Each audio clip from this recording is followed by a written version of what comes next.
Guys, we're going to Baguio! Yes, it's been a while since I visited Baguio City. So, nag-travel kami ng late at night para makaiwas sa traffic and makapag-rest kami in a bit because tomorrow we're gonna be exploring new attractions in Baguio City or around that area. Medyo maaga kami nagising because we're so excited to tour around. And what you're looking right now is the beautiful Azalea Hotels and Residences dito sa Baguio City. As you can see, the weather is so fine. It's 18 degrees in this morning. And mind you guys, the Azalea Hotels and Residences is the first 4-star service apartment hotel in Baguio City. The hotel is perfect for families, friends, o kaya mga business travelers na naghahanap ng isang luxury hotel pero may atmosphere at comforts of home. Sa ngayon, itutur ko kayo sa loob para makita niyo yung lobby, kung meron ba siyang bar, ano yung mga restaurant, at malalaman niyo kung bakit ito tinatawag na best holiday experience. As you can see, medyo maraming tao ngayon kasi may mga group of students na pinili ang Azalea Hotels na pag-stayan nila sa kanilang educational trips. Evidently, ito talaga yung most sought after accommodations dito sa Baguio kapag you are traveling with groups. Ayan, nandito na tayo sa lobby ngayon at kung makikita nyo, medyo pumapasok talaga yung natural lights. Very refreshing siyang tingnan. And meron siyang high ceiling with the designs of azalea flowers. Kaya ako preferably pag nagta-travel talaga with groups or families, prefer ko talaga yung accommodations na merong convenience sa pa-hotel and a full services and amenities sa pa-service apartment. I'm sure gusto nyo itanong gaano ba kalaki ang Azalea Hotels.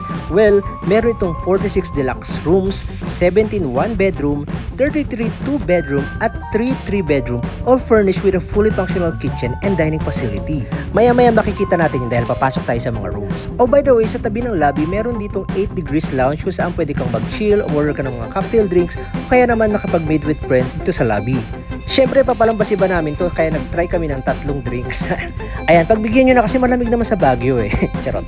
Anyway, pasok naman tayo dito sa Kuya J Restaurants dito rin sa lobby. Yes, you heard it right. Kuya J Restaurant ang official na restaurant ng Azalea Hotels and Residences dito sa Baguio. And actually, even in Boracay. As you can see, ang ganda ng ambience ng Kuya J Restaurant dito. Medyo spacious. And pagising mo sa umaga, alam mo na nilook forward mo ang breakfast sa Kuya J. And syempre, aside from breakfast, syempre, hindi pwedeng hindi natin orderin ng mga specialties ng Kuya J. From bulalo to crispy pata, hanggang sa sisig. At syempre, kahit malamig sa Baguio, pwede ba namang hindi namin orderin ng ube halo-halo? Dahil sobrang ito rin naman talaga yung nilook forward ko kapag nagda-dining kami sa Kuya J Restaurant. Anyway, thank you Kuya Jace. Balik tayo sa room 2 at akita tayo dito sa mga floors. Sobrang gandang-ganda ako dito sa natural lights na pumapasok dito sa hotels. Yung structure nitong Azalea Hotels, feeling ko talaga meron akong napakalaking kastilyo dito sa Baguio City. Ayan, kung makikita nyo, napakaaliwalas from higher floors up to the lobby. So now, nandito na tayo sa hallway at nandito na yung mga rooms. Well-maintained, sobrang linis, wala akong masasabi pa. Sobrang kintab ng mga wood. Kita nyo naman, well-lit, saka well-ventilated, kaya naman ang ganda talaga magstay dito. And now, papasok na tayo sa aming room and thank you pala sa pag-welcome with the fruit basket. Syempre, may strawberry dyan. This type of accommodation is a Premier Deluxe. Meron itong toilet and bathroom with hot and cold shower. Ayan, so kumpletuhin na natin itong tour ng Premier Deluxe. So ito yung sinasabi ko na complete amenities.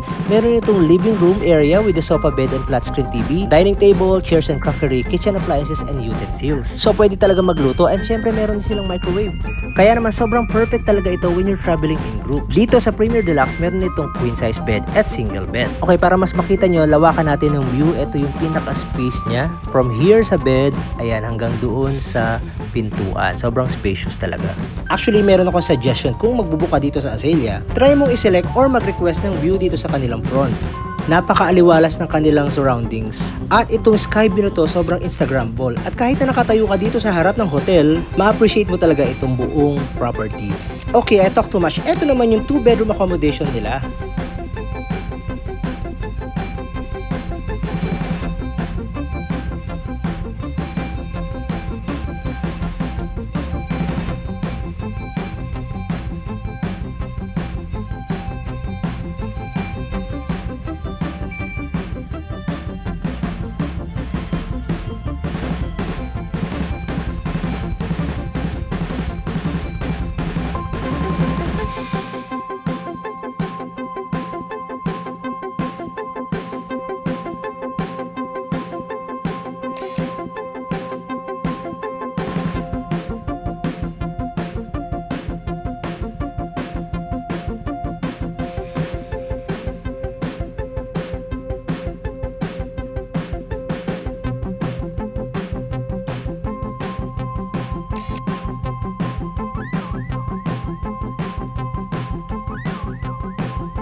And now, ito, papasok tayo sa kanilang 3-bedroom accommodation. Nakita nyo naman, complete pa rin ang amenities.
And there you go. Thank you so much for watching, guys. Tandaan nyo, kung gusto nyo ng group or family trips, pupunta ng Baguio, don't forget Acelia Residences. Thank you!